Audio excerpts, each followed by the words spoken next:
할렐루야. 오늘은 고린도전서 2장 1절로 5절 말씀을 본문으로 하여서 함께 은혜를 나누려고 합니다. 형제들아, 내가 너희에게 나아가 하나님의 증거를 전할 때에 말과 지혜의 아름다운 것으로 아니하였나니 내가 너희 중에서 예수 그리스도와 그의 십자가에 못 박히신 것 외에는 아무것도 알지 아니하기로 작정하였습니다. 내가 너희 가운데 거할 때에 약하고 두려워하는 심히 떨렸노라. 내 말과 내 전도함이 설득력 있는 지혜의 말로 하지 아니하고 다만 성령의 나타나심과 능력으로 하여 너희 믿음의 사람의 지혜에 있지 아니하고 다만 하나님의 능력에 있게 하려 하였노라. 아멘. 우리는 지난 시간에 바로 이 십자가의 도에 대한 바울의 고백을 중심으로 하여서 신앙의 세계에서도 경험을 통해서 알미 중요하다라고 하는 것을 말씀을 드렸습니다. 만약 바울이 담에석 도상에서 예수님을 만나는 경험을 하지 못했다면 바로 십자가의 도가 하나님의 능력이라고 하는 것을 모른 채 계속하여서 예수를 핍박하는 자로 살았을 것입니다. 그러니 우리는 날마다 순간마다 하나님의 은혜 가운데서 성경 지식과 또한 신앙의 경험을 넓혀가야 할 줄로 믿습니다.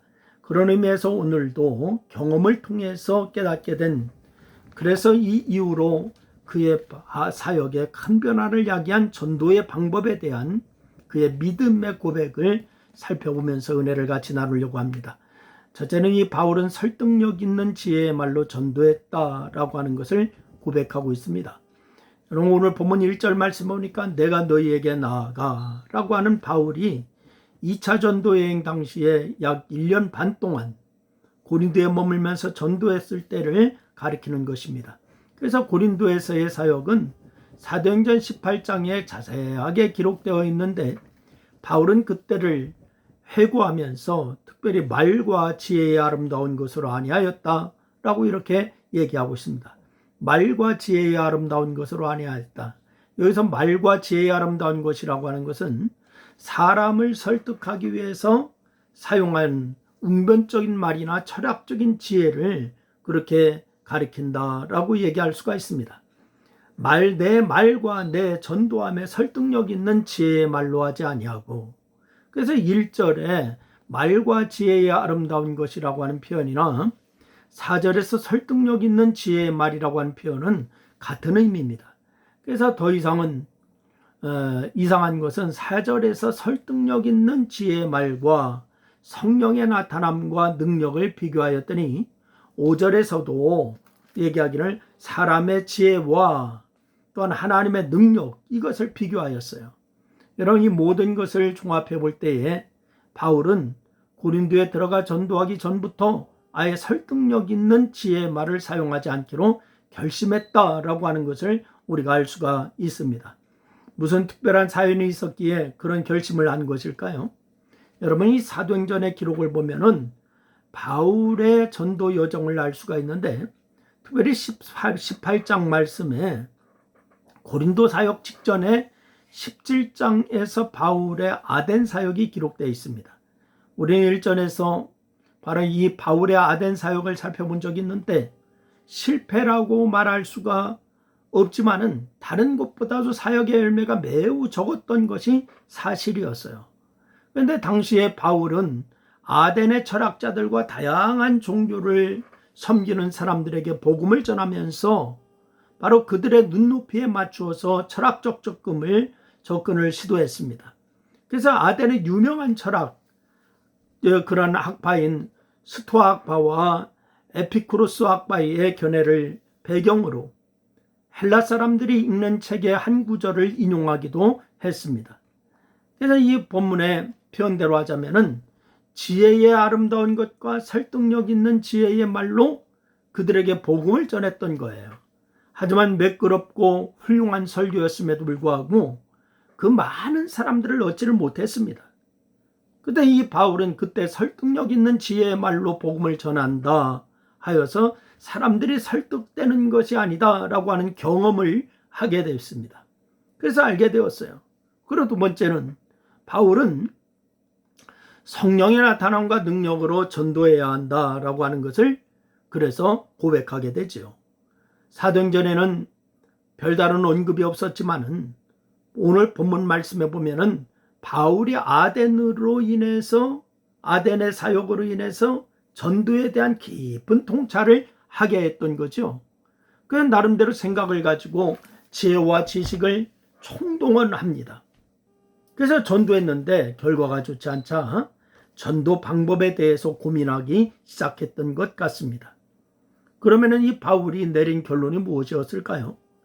오늘 이 4절 말씀 보니까 내 말과 내 전도함에 설득력 있는 지혜의 말로 하지 아니하고 다만 성령의 나타남과 능력으로 하여 그렇게 말을 하고 있지 않습니까? 그래서 전도할 때에 아덴에서처럼 설득력 있는 지혜의 말로 접근할 것이 아니라 성령의 나타남과 능력으로 복음을 전하기로 작정했다라고 이렇게 얘기하잖아요. 성령의 나타남과 능력으로 전도한다는 것은 사도행전의 특징적 전도처럼 표적과 이적이 나타나 그것으로 사람들의 마음이 열리고 그 열린 마음에 복음을 전하였던 것입니다. 여러분, 물론 바로 이 전도법은 예수님의 사용하신 방법이었고 사도들이 즐겨 사용했던 전도법이었습니다. 하지만 믿음이 아니면 작정할 수도 없고 행할 수도 없는 전도법이에요. 상대방의 배움 정도의 경제 수준 등 고려해서 상대방이 이해할 수 있는 단어나 친근감을 느끼는 화제를 가지고서 접근한 것이 일방적인 방법입니다. 그런데 어떤 의미에서 그렇게 하지 아니하고 복음을 잘 받아들이지 않을 것 같은 불안한 마음이 드는 것도 사실입니다. 하지만 이 바울은 철학과 상식과 같은 사람의 지혜에 배제된 예수 그리스도의 그의 십자가에 못 박히신 것만 전하기로 작정했으니까 믿음으로만 가능했던 거예요.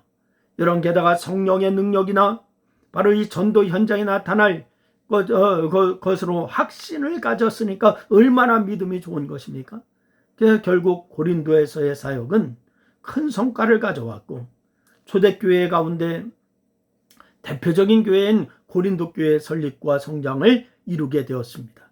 여러분, 오늘도 이 전도가 힘들다고 하는 말을 많이 합니다. 실제적으로 전도가 힘듭니다. 코로나 상황에 더 어렵습니다. 하지만 바울이 그랬던 것처럼 믿음을 가지고 성령의 나타남과 능력을 기대하면서 예수 그리스도와 그의 십자가에 못 박히신 것을 그대로 전한다면 놀라운 열매를 거두게 될 줄로 믿으시기를 바랍니다. 믿음의 고백이 개인의 신앙 고백에서 나아가 사역으로 이어지는 역사가 있기를 주님의 이름으로 부탁을 드립니다.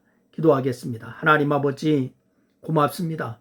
우리가 이 전도하는 것이 우리의 지혜가 아닙니다. 우리의 경험과 우리의 그런 상식이 아닙니다. 하나님, 성령님 의지하고 오직 십자가의 능력을 의지하고 주님 말씀 의지하여 우리가 믿음으로 전진하는 역사가 있기에 부족함이 없도록 하나님 도와 주옵소서. 이 시간 함께 하셔서 감사합니다. 예수님의 이름으로 기도했습니다. 아멘.